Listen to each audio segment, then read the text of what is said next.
So, Avik, this is something that we are sharing with all our speakers. And basically, do epic shit was a line that we actually owned in 2011. Where else have you heard it? Quite often. You've heard it quite often because somebody else went and wrote a book about it and all that. So we are bringing it back with all our notebooks and all, and yeah, we hope to do some epic shit. Love So it. welcome to Keyword, the knowledge series. Just to kick off things, let's have a good, interesting start. Like a introduction about yourself. Awesome. Thanks, Kavita. I think describing my career is a bit of a roller coaster, but it's largely been spent around startups, both trying to build them, occasionally failing, and then investing in them. Meeting a little bit more success over there. So I think I've picked the investing career for now. Okay. Okay. So you would be seeing a lot of your investee companies, like ramping on their marketing with AI today, right? Is there on the flip side, a lot of people say that AI is going to take away a lot of jobs. What are you seeing? Are you seeing jobs being lost, or are you seeing some other scenario at that time? I'm seeing a mix of both, Okay. frankly. So the way I look at AI today and the way I've actually had conversations with my team, and more importantly, it's almost crazy to see that some conversations that we've had early on with our portfolio companies is exactly what's being replicated by Silicon Valley CEOs today. When the Shopify CEO came out with a pretty open conversation with his team, suggesting that if you aren't using AI today, you are going to be left behind. Right. That is the future. The same conversation is what we're having with our folks. Now, at a startup lens, luckily, I don't have to look at things like cutting down teams. Right. Right. But at the same time, what I see is hiring is becoming more targeted and becoming more focused. What would the scale up from, let's say, $10 million dollars to $100 million in revenue? What would have taken you a marketing team of, I mean, I'm just throwing a number out here, say 50. Today is achievable with potentially 20, Nice. Okay. which also allows you to hire more creative individuals, folks who are familiar with AI, and spend more on them. Yeah, right. So you are saying that individually the person's payout is going up, productivity is going up, and you are not having to be so people heavy, and tools are helping. So net this all sounds win-win, right? There's like, but what? At an early stage, for the benefit of being in the startup side is I can definitely say it sounds like a win-win for us and the founders. Right, What does result is there is going to be a net job shrinkage. So the amount of new roles, right. those potential extra 30 roles aren't going to exist. So with a new breed of folks joining the workforce and looking at startups as the hiring starting point for them, uh, what do they need to do more? Because So you asked about new breed. I think that this encompasses everybody working today from 20 to 55. If you want to continue working after that, if you want to right, retire, then that's your point of view. But anyone working today has to familiarize themselves with the capabilities that AI brings right, and how to intertwine it in your work life, hell, as well as your daily life. right. But coming back to the AI usage in marketing, have there been some KPIs that have popped in the last 2 years with the investee companies in your portfolio, which have been different from what they've been doing before? That's a fairly good question. I've seen a lot of my companies use AI in certain different ways, and some of them are embracing newer concepts like understanding their customer deeper. So CDPs, customer data platforms, have become all the rage across the last, let's say, half a decade, Right, because you're having third-party cookies are going to be deprecated at some point. We don't know when, but right. that Yeah, threat is we've been waiting for the cookie it's to been crumble for a. they've been flirting with it for a while. Yeah, yeah, it's been waiting, right. I mean, but what a lot of marketers already know is that you're looking at that from the web, from the Right, standpoint of mobile.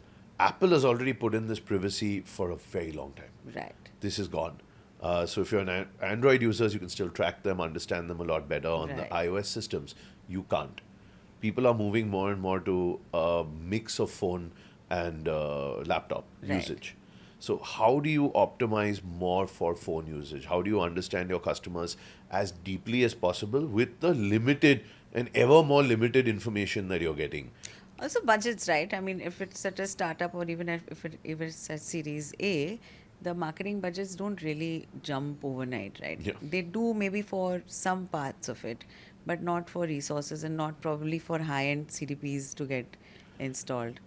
I think it's the metric that is increasing more and more, and we're looking at various forms of it, is how do you retain and get repeat users. Right, right, For a long time, it used to be how do you acquire? What right, is your right, CAC? What is your right, LTV? These are right. the Now it's all about we have this whole retention workflow coming in everywhere, yeah. because they know that the customer who walks out of the door is again another spend for them. So what are you seeing in that retention? Is anything new that's kind of standing out for you? Personalization. I think the fact that today it can cost you very, very little to understand a customer very deeply. I'm going to give a very personal example. It took me a while to realize how much my ads were being tailored. And at some point on Instagram, I've started realizing I was getting ads for wine targeting me Eh, after 11 p.m. On a Friday night. you'll be And, and odds are on Saturday, I realized that there's a wine delivery coming. right. So So I'm like, this is incredible. If you Yeah, can target your customers down to persona, timelines of behavior, understanding their behavior so deeply that you can hit them with something relevant right. when they want it and when they're at the most weak, Most vulnerable. vulnerable timing. Oh my God, I don't want to get into my 11 p.m. shopping on Yeah. Insta for sure. But in fact, we were planning a holiday, some of us, and interestingly, I just said, okay, let's research this place, and I think it was some random place, and which we didn't know a lot about. So one of my friends said, yeah, Mark is doing the work. And I said, what? She's saying, yeah, I did 2, 3 searches in the morning on Instagram. I'll wait for everything to show up. So she just said, yeah, like, yeah, I'm like, now that I know that the algorithms work like this, let them do the work. So which I felt was like, yeah, we will get to the point where we are very accepting. Earlier it was like very like scary, right? When we went, oh my God, the phone is listening to you. You Yeah. remember? To this point now we are like taking it in our stride. Dude, if you're listening to me, here's a task for you. Yeah. So Pretty much. yes, Yeah. so that to me, that shift in our user behavior has been tremendous. And I just add to that. So for a long time, this level of, I will call it some amount of invasiveness, but this level of intelligence was the purview of your mega brands. Sure, a Meta has the budget to be able to run algos like this to Right, understand you. Google has a large tech company has the bandwidth and budget to right, do this. absolutely. Today, what AI has done is it has virtually democratized that down the line to the smallest brand. Right, right. So if you're not using that to kind of deliver this tailored experience to your customers, you're missing out. So, in all these conversations, what I've noticed is that, while we'll have lots of good things, there'll always be an ouch also. So, between the first and second question I have, is there an aha moment that you've had when, talking to investee companies on AI and marketing? So, and I think we were discussing this. I think the ouches come first, Well, yes, of course. most definitely. So when it comes down to the usage of AI, I definitely remember we were having a roundtable with some of our portfolio companies and the founders. So of course, what went down, most of it has to stay fairly confidential. But Okay, okay. I can share one particular piece. In the legal realm, um, at some point, a founder had felt comfortable enough to say, "Hey, let me trust uh, GPT to be my lawyer." And Wasn't there a case like that that somebody had actually used GPT to be their lawyer? yeah, there's several instances, Okay, and GPT is great. And if you're using a good quality paid version, it is fantastic. This okay, founder decided to work on the free version, which isn't as updated.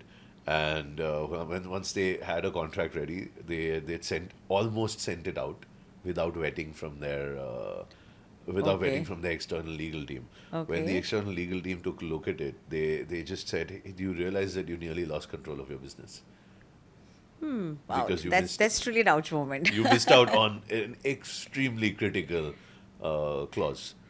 So Oh wow, okay. yeah, so you nearly lost control of your business. Right. But on the flip side, we've seen folks. I think the best example that I've ever seen is a particular portfolio company that manages stay for people.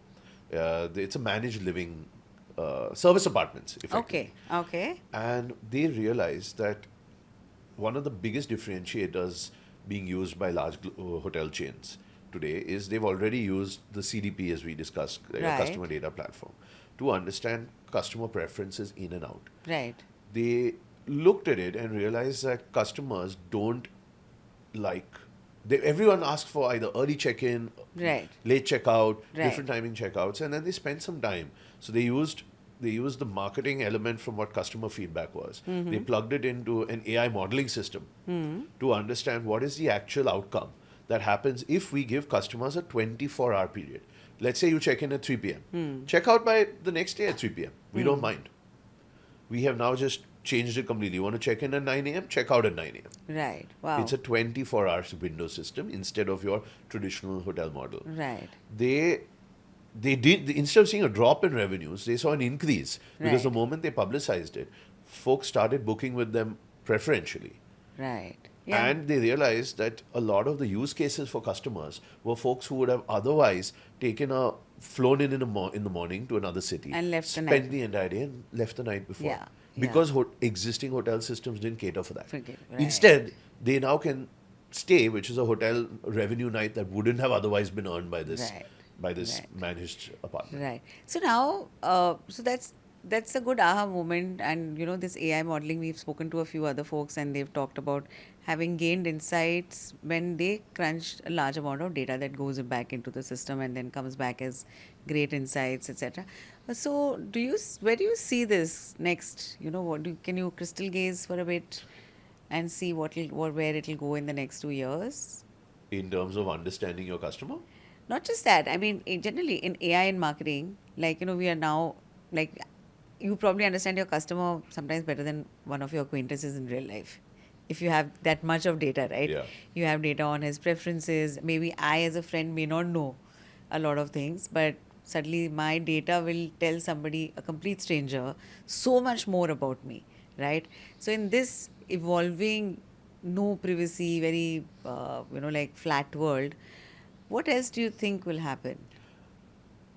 Fair. I'm going to put this in perspective of the evolution of marketing. And Okay. you'd obviously know a lot better. You've been Yes, part of thank you, that Avik. journey. Yes, I will. I didn't.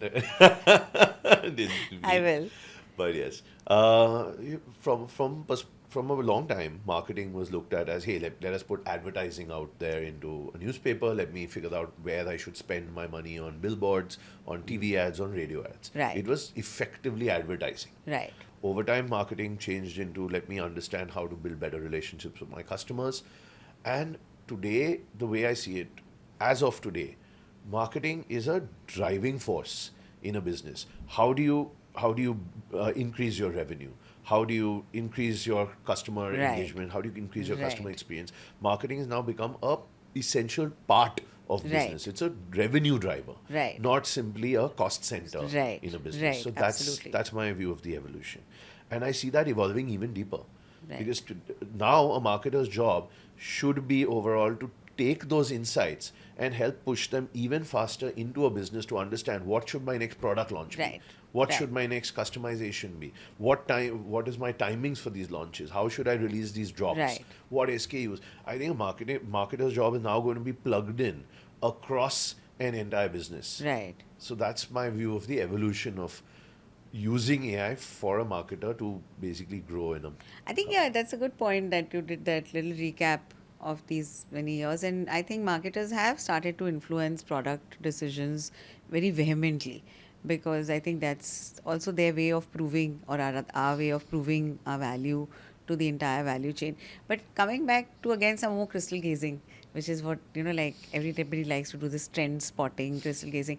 So we talked about job losses, right? And then we're talking about what's next. What do you think? Are we going to be more tool driven? Are we going to stop doing some things in a certain way? Are we going to drop some older functions? I think that it's only improving people's lives to some extent. A lot of your data crunching, a lot of your Yeah. repetitive tasks are now being Yeah. taken up, Right. which gives you a lot more time. Effectively, what are humans now there to do? more thought work. Yeah. It gives you Nice. a lot of freedom to do more creative thinking. Right. The more data gets democratized, the less of an advantage pure data is. Right. Right. So now, to win, you need to figure out how you can use that data the best. Right. That purview still sits under humans. Right. Yeah. So we if we use our brains, we are okay. We finally have to wake up and use our brains a bit more. Yeah, we can't be. I so agree with you, and I'm actually kind of relieved because one of the things I used to hate doing was doing this mundane tasks, and then I used to, at some point of time, they used to sit so heavily on me that it used to kill my creativity. It used to kill the ability to think out of the box. So I think I also agree on this one that what we will see is that we will see lot more out of the box thinking happening, and hopefully we'll use AI to kind of develop all of that and take it forward.